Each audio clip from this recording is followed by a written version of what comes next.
อีกข้างครับ1 2นั่นแหละจีมันใหญ่ต้อง3นะเย็นนี้ท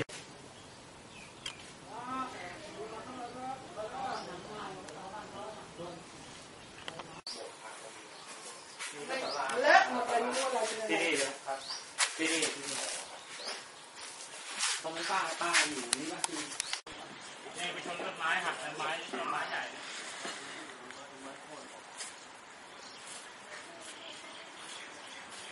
ติดไหมครับติดกินได้เนาะแล้วไม่เป็นไรกินตอนนั้นไม่เป็นไรครับพี่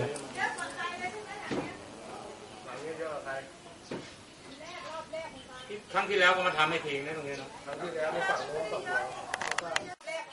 ครั้งที่แล้วก็มาทำให้ทิ้งนะตรงนี้เนาะครั้งที่แล้วไม่ฝั่งโน้นฝั่งเราเก็บนิดหน่อยโอ้ตายรับผิดชอบเรื่องบัตรมันอะไร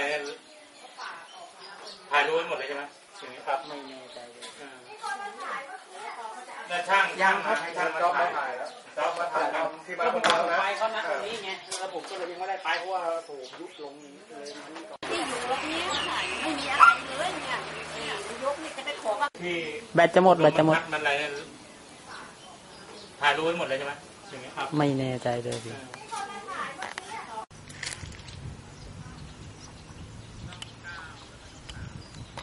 เพราะมันเยอะนะ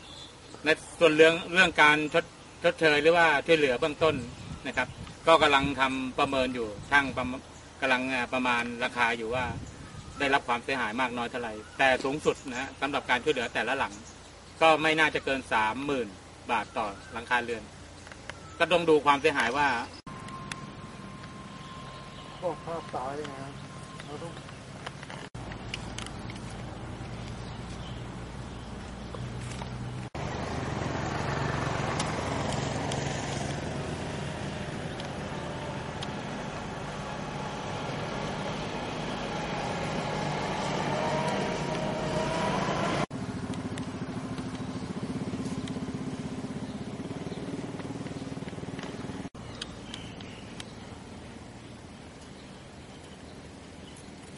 เล่าเลย